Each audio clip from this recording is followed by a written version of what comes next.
I'll start you off in this direction first, and I want you to think about the players that you've played with that have stuck with you in your life, and like from the furthest reaches of the game, because I saw that picture of you with the guys in the Stanley Cup in the summer, and I thought, wow, these are your guys.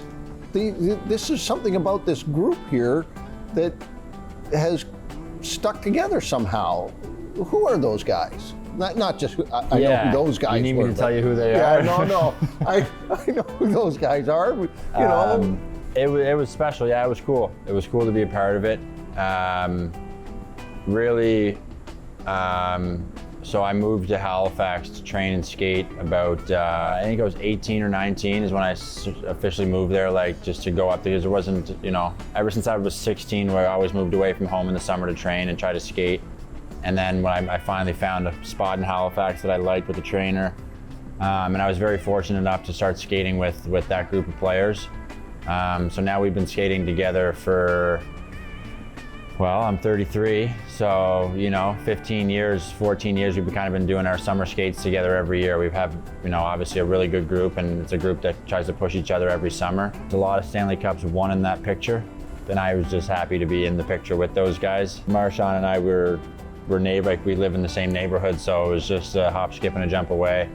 It was very cool for my son to be a part of that as well and get to kind of have his day with the cup, but after that, he asked why I wasn't getting traded to Florida. So I don't know if he understands the whole. You've been there. Yeah, exactly. Yeah. No, I don't want to go back. No. It was a different time. Yeah, exactly. To be sure, in Florida at that time. But it was really cool.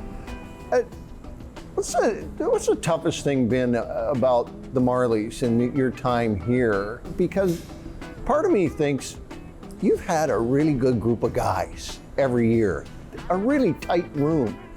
Is the toughest thing been that there hasn't been that ultimate success of going deep into the playoffs or having a championship? But not that there hasn't been success personally amongst that group of guys, but it just seemed like you guys have been so tight. Are there any regrets about not seeing more? Yeah, I wouldn't say there's regrets. We've always kind of put our best foot forward. You fall short sometimes, and the way the American League goes, your lineup changes and your roster changes on a day-to-day basis.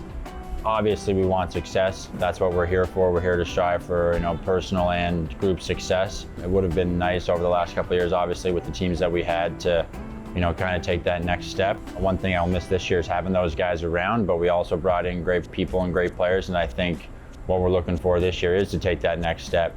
We have a great group of veterans in there, and the young guys are obviously, they're going to be asked to step up a little bit more as well, and they're all looking to make that next step to the NHL. So for us, it's about helping them and pushing them in the same direction as us, but we obviously want to take that next step this year as well. You talk about the turnover, and we had talked, I think, just a little bit, a couple of weeks ago or last week. There's only four guys from your first year that were here. Like it was I think it's I think it's Villeneuve and Rafai. I think that's the three guys that are left from.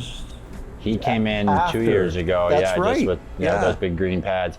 But that's usually a typical American League thing, right? Sure. Unless you get the entry level guys, they kind of stick together for those couple of years.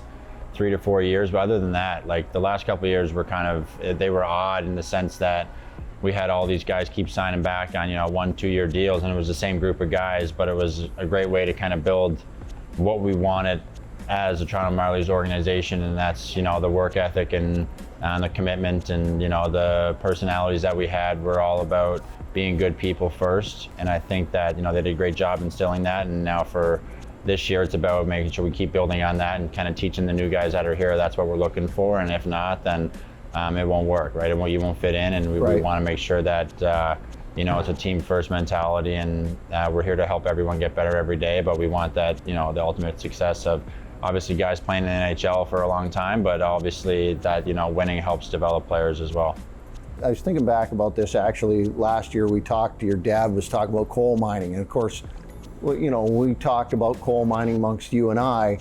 That sends me into a whole dive into the history of it, and Cape Breton, and Nova Scotia, and all that kind of stuff. And what is the history of that area and the culture of that area bring to you as a person?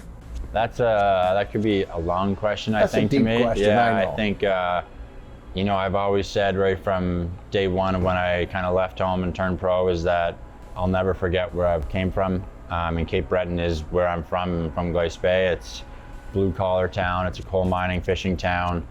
Everything that everyone has there, they've deserved. You know, everyone works for what they have. And this is the support that I've been given from day one from everyone back home. It's been the best. It's been something that, you know, I'll always have time for to go home and, you know, always have time for from people from home because of it. But to answer the question in a more simple, it's just my work ethic. It's, you know, making sure everyone feels included, making sure everyone feels like they're a part of a family.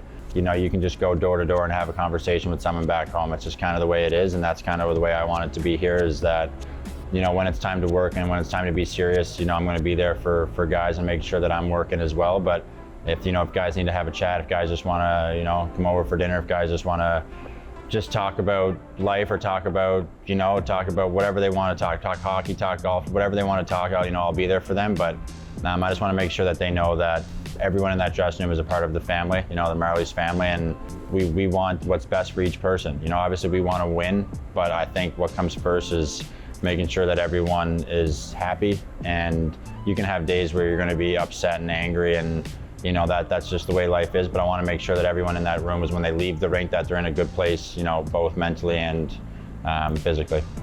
What's the hardest rink you've ever played in, you think, in your entire, from junior right through to like? Hardest rink? Yeah, what's the most difficult rink to play in?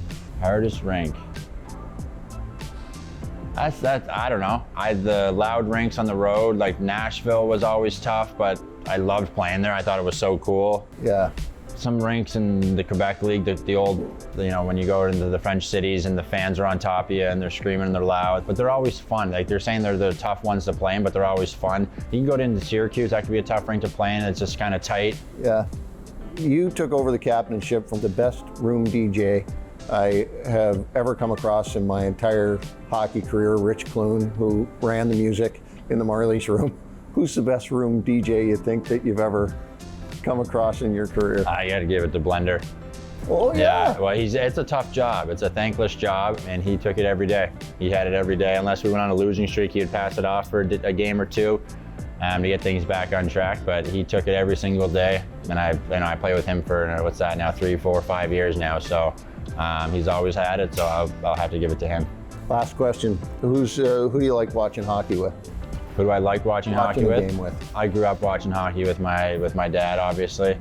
But right now, same thing. If he's around, we'll watch hockey together after our games in the evening.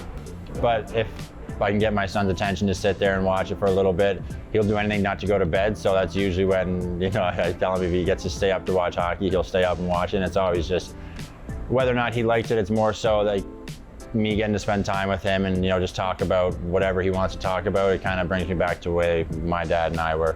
Yeah, there's a whole thing there in your whole life. You get to stay up to watch hockey, and then can you stay up to watch hockey? Exactly. I'm not there yet, Todd. Yeah. No, thanks, Logan. Yeah, thanks.